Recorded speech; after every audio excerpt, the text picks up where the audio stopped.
Alors bonjour à tous, alors on se retrouve pour la 6e vidéo sur le montage du tout nouveau Xperf Carbone de chez Hobbytech. Je rappelle, c'est un RAS-crawler, un crawler vraiment performance. La plupart beaucoup de pièces sont fabriquées en France, notamment toute la partie châssis.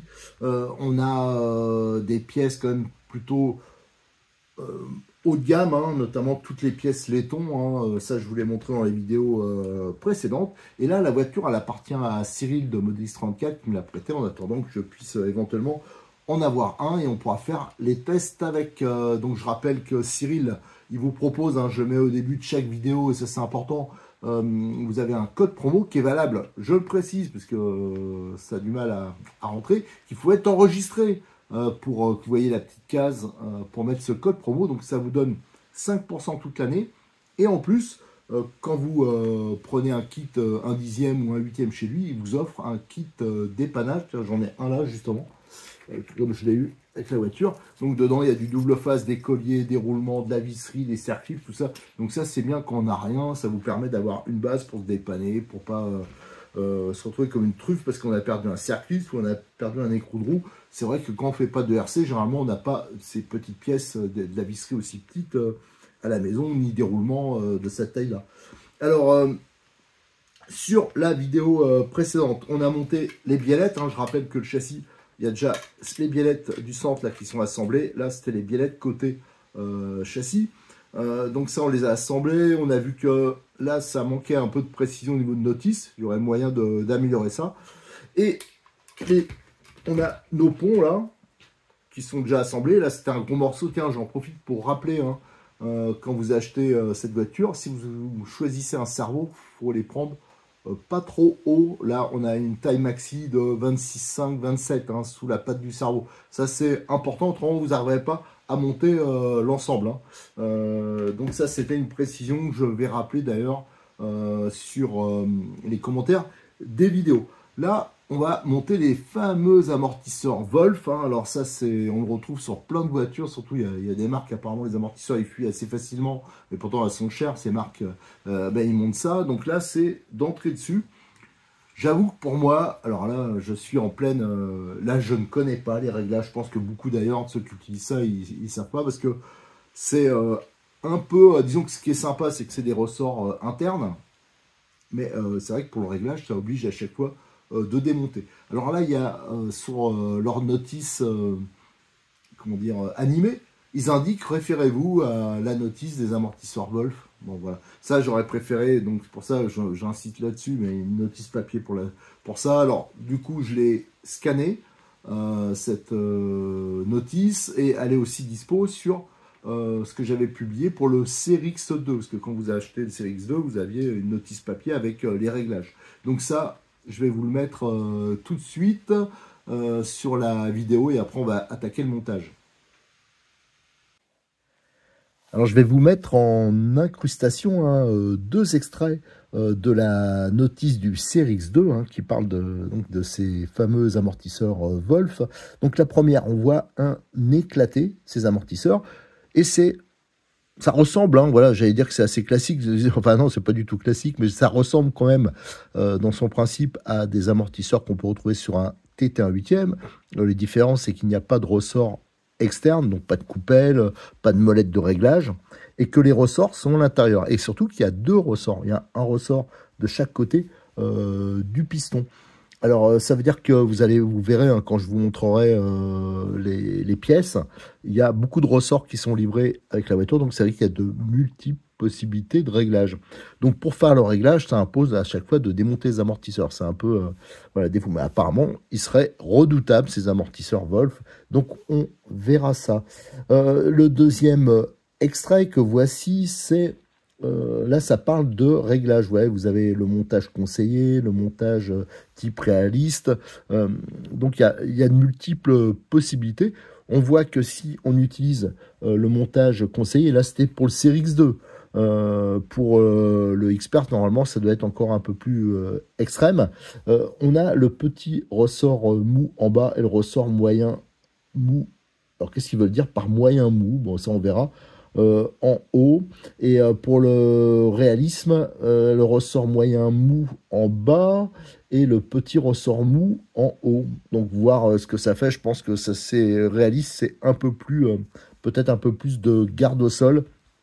Donc on verra ça lors du montage. Moi je ferai celui qui est marqué là conseillé semi-drop et on verra ce que ça donne. Hein. J'espère que ça ne sera pas quand même trop écrasé. Mais apparemment c'est comme ça que ça marche. On verra. Hein.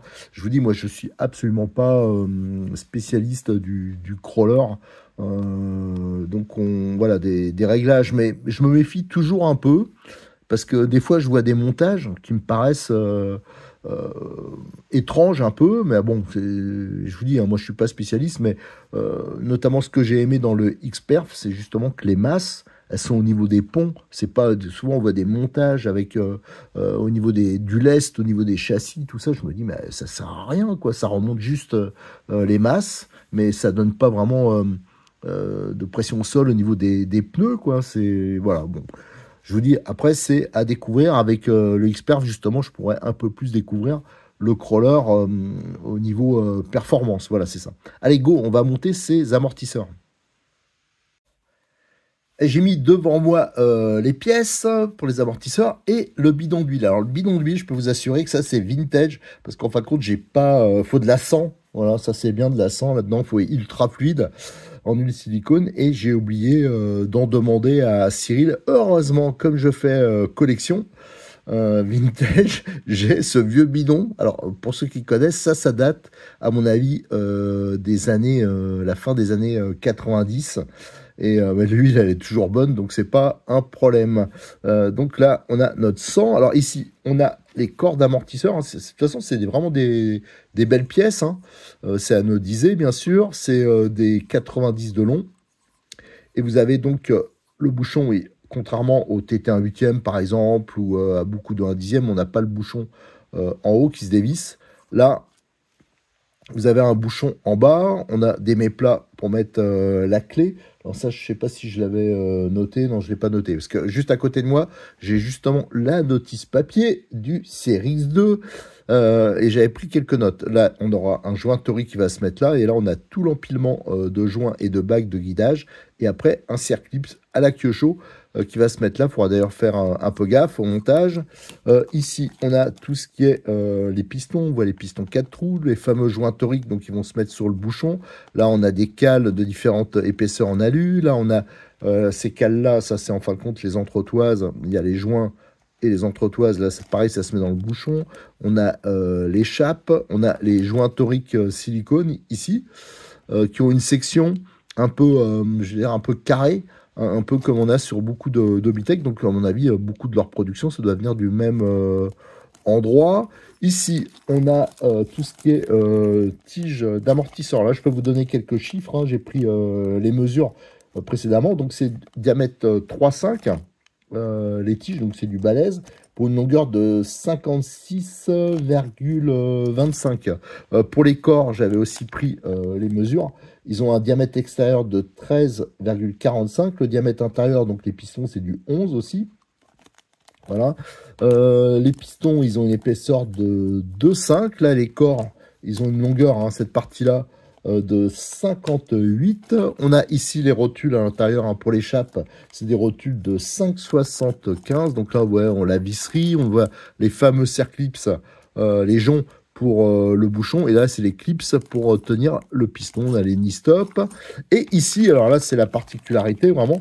Vous avez, regardez, plein de ressorts. Donc, à chaque fois, il y en a 12. Hein. Donc, vous voyez, vous en avez un paquet. Donc, en plusieurs diamètres. Là, on a 0,6, donc les plus mous. Les 0,8, ça doit être les médiums. Et donc, bien sûr, les plus durs, c'est les 1. Et à chaque fois, dedans, il y a plusieurs longueurs. Il y a du 12, du 23 et du 35. Donc ça, on le retrouve à chaque fois. Donc vous voyez que les possibilités de réglage, elles sont hyper importantes. Hein. Alors c'est vrai que là, par contre, ils sont raides. Hein. Les durs, je pense pas qu'on va les utiliser. Ça va être surtout les médiums et les plus mous. Voilà pour le montage. Alors je voulais juste vous montrer. Hein. Je sais que j'insiste un peu pour la notice papier. Mais voilà, moi, l'avantage avec la notice papier, c'est que je l'avais devant moi. Alors là, c'est la même chose. Hein, Series 2 et notre Xperf. Et ça me permet déjà, bon, bah, quand je monte, d'avoir un éclaté, d'avoir quelques conseils qui sont marqués, et aussi de pouvoir faire des annotations. Voilà, c'est là que je marque quand je vous fais le montage et après que je mets les commentaires sur le forum. C'est là que je prends mes notes. Donc au passage, hein, je réclame encore la notice en papier. Voilà, allez, je vais tout déballer, à part les ressorts, hein, parce que là on va faire gaffe, hein, on verra. Va falloir que je les laisse dans le sachet pour pas se mélanger, bien que bon, après on peut mesurer avec le pied à coulisses, mais on va pas trop se mélanger. Je vais juste sortir les ressorts donc qui conseillent. Donc qu'est-ce qu'ils conseillent? Il ressort les petits mous, donc il faudra les 0,6 et les ressorts moyens mous. Mais alors, pourquoi ils disent pas moyen tout court? Pourquoi moyen mou? Enfin voilà, en haut, donc je pense que ce sera ici. Alors par contre, pour les tailles, ah, moyen mou, d'accord, ressort mou en bas, donc ça doit être le plus petit. Et moyen mou, c'est les 0,8, donc ça doit être le 23. Donc il faut prendre le 12 et le 23. Bon, c'est comme ça que je le comprends. Je sais pas, on verra bien. Et je vais déballer le reste, je vais bien sûr faire toutes les photos et on attaquera le montage. Alors j'ai mis devant moi le nécessaire pour monter les amortisseurs. J'en ai déjà assemblé 3 parce que je voulais voir avec cette histoire de ressort. Je m'attendais qu'en fin de compte que ce qu'il conseillait c'était le plus mou un peu. Et en fin de compte non, c'est bizarre, c'est un peu plus dur. Je vais en garde au sol hein, que le montage type réaliste. Voilà, bon ça on verra. Faudra faire des essais. Je vous dis le seul truc c'est qu'à chaque fois il faut démonter les amortisseurs. Alors j'ai mis l'huile sans, j'ai la graisse pour les roulements, ça c'est important, hein, parce que en crawler, il faut vraiment que les amortisseurs soient bien libres, hein, bien souples. Donc ça c'est la graisse pour les joints que j'utilise sur tous mes montages. L'avantage c'est qu'avec un pot, vous faites vraiment très longtemps. Donc il y a le Sismic, c'est le H009, et vous avez la version Tornado aussi. Alors tout ça, je l'avais trouvé chez Cyril. Donc j'ai pris les ressorts, en fin de compte c'est le sachet. C'est celui-là, je vais le prendre. Il n'y en a qu'un qui est utilisé hein, pour l'instant, c'est le plus mou. Ben, je m'en doutais, hein, parce que celui qui est indiqué le plus dur, je vois pas dans quelles conditions on peut utiliser ça. En fin de compte, il y a des choses qui sont livrées avec, qui sont peut-être pas hyper nécessaires. Donc j'ai pris le médium et le mou, et le court, voilà. Donc ici, pour le montage, hein, je vais essayer de le faire avec la caméra devant, mais pour moi c'est compliqué. Hein. J'ai pas accès, surtout pour la mise en place des joints là, qui est pas si simple que ça. Alors moi, on va mettre déjà, vous avez une bague épaulée. Cette bague épaulée, elle permet de guider parfaitement la tige. Hein. Ça c'est important. De toute façon, ces amortisseurs, avoir comme ça cette qualité. Le seul truc qui est embêtant, c'est la mise en place du Circlips là. Et ensuite, je prends ma petite graisse là. Voilà, j'en mets sur les joints. Hop, j'enquille le premier. En fin de compte, je m'attendais à un montage un poil différent. Voilà. Je m'attendais qu'il y ait un joint, une bague, un joint. Et en fin de compte, c'est pas comme ça. Bon, c'est pas très grave. De toute façon, ils ont moins de contraintes quand même, que, notamment au niveau de la poussière, tout ça, que ceux qu'on peut trouver sur les T1 8e. Et ensuite, on a nos deux joints silicone, hein, torique. Et après, on a cette petite... Alors, regardez qu'il n'y a pas de bavure. La petite bague de guidage. Donc avec une clé comme ça, vous pouvez bien les enfoncer. Et là, c'est là qu'il va y avoir la petite difficulté, qu'il faut faire gaffe. Il y a une saignée ici. Là. Donc ça ressemble comme les amortisseurs qu'on peut trouver sur les MP9, MP10, voilà par exemple. Et on a un jonc. Et moi, je trouve, alors soit c'est la gorge qui est pas assez profonde, ou le jonc qui est un peu trop haut. Mais pour la mise en place, moi je trouve pas que ça rentre... voilà, je suis pas sécure en fin de compte. Donc là, je pourrais pas le faire en l'air. Hein, je vais l'enfoncer. Attendez, je vais le reposer là parce que c'est pas évident de faire comme ça. Donc je le rentre d'un côté, de l'autre côté. Je suis pas sûr que je vais réussir à le faire à distance comme ça. C'est pas évident. Attendez, alors, en fin de compte, je fais comme ça. Voilà. Ah ben non, j'y arriverai pas comme ça. Je suis trop loin. En fin de compte, c'est parce que j'ai les bras tendus. Et je vois pas ce que je fais, alors c'est un peu compliqué. Alors ce que je vais faire, je vais le mettre en place et je reviens vers vous. Mais vous voyez le principe, hein, vous le rentrez d'un côté dans la gorge et après, avec le tournevis, vous le poussez dedans. Et surtout, il faut s'assurer qu'il est bien dans la gorge. Voilà, j'ai monté donc le jonc, hein, donc c'est un Circlips. Enfin, Circlips, pas tout à fait ça. Moi, j'appelle ça plutôt un jonc. C'est à l'intérieur, comme ça, avec ses ronds.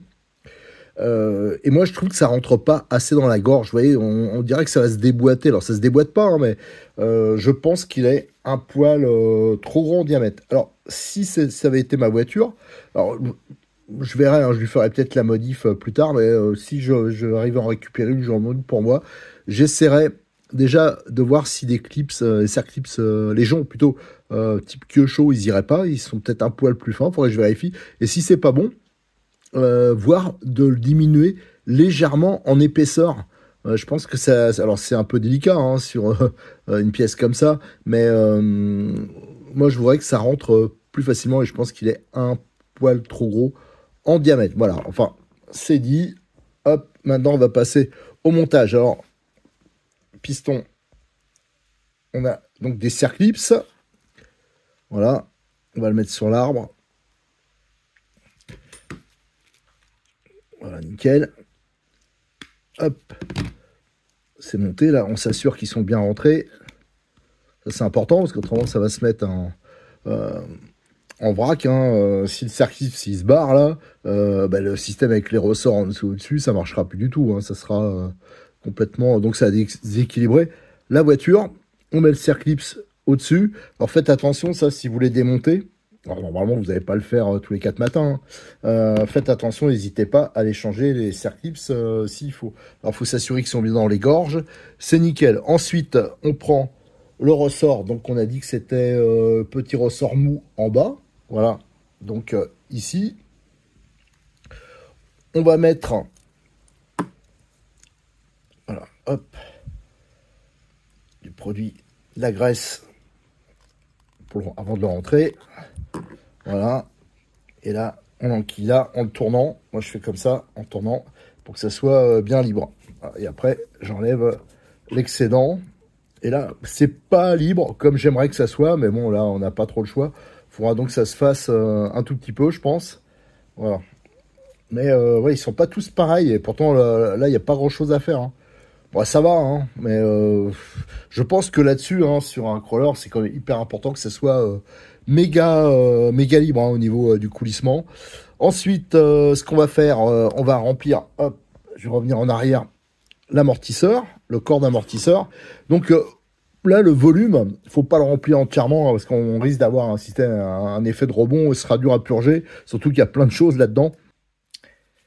Allez, on reprend parce que j'ai eu un petit bug avec la caméra et elle s'est coupée d'un coup. Alors comme ça m'obligeait pour recommencer la vidéo à zéro à tout démonter, j'ai dit non, allez, on va reprendre, c'est pas grave, ça fera un petit bug. Alors là, au niveau huile, j'ai rempli à peu près jusqu'à la moitié. Là, c'est pas comme un amortisseur de TT, un dixième, d'un huitième qu'il faut purger, tout ça. Là, le tout, faut pas avoir trop d'huile parce que si vous en mettez trop, il risque d'avoir un effet de rebond. Donc la moitié, ça me semble correct. Là, à confirmer hein, par les pros aussi de la catégorie. Hein. Là, je fais comme moi, je le sens. On met le fameux ressort, donc le médium au fond. Et là, hop, on peut fermer. Et si j'appuie, il n'y a pas d'huile qui sort, donc c'est bon. Voilà. Et là, on va le fermer avec une clé. Le méplat, hein, si je l'avais dit, c'était une clé plate de 8. Alors je l'essuie parce que du coup, comme ça a bugué, j'ai redémonté une partie. Voilà, et j'ai mis de l'huile partout. Alors, soit on prend une pince alu, comme là, ou soit, et après on prend la clé de 8 plate qui est là, et hop, et on va le fermer, pas à peine de serrer comme un malade. Hein. Voilà, ça c'est nickel. Et là, voilà, notre amortisseur il est bon. Ensuite, on prend ici, on va mettre notre chape. Donc là, il faut visser bien droit et on vise jusqu'au bord là. Alors, n'allez pas non plus au taquet de la chape, hein, parce que si vous êtes au taquet au fond, vous risquez, ça fait une petite faiblesse. Là, par exemple, je suis au taquet, je redévisse voilà, un tout petit peu. Parce que si vous êtes complètement au fond, ça risque de faire une amorce de rupture, hein, parce que vous êtes en pression sur le plastique. Donc, autant éviter. Et là, il nous reste à mettre la rotule. Faites gaffe, il y a deux types de rotules. Ça, c'est celle qui ira au niveau ici, voilà, supérieur. Et ça, c'est celle qui va sur la chape. Donc, pour l'enquiller, on met ici. Là, vous avez le petit outil qui va bien pour le faire.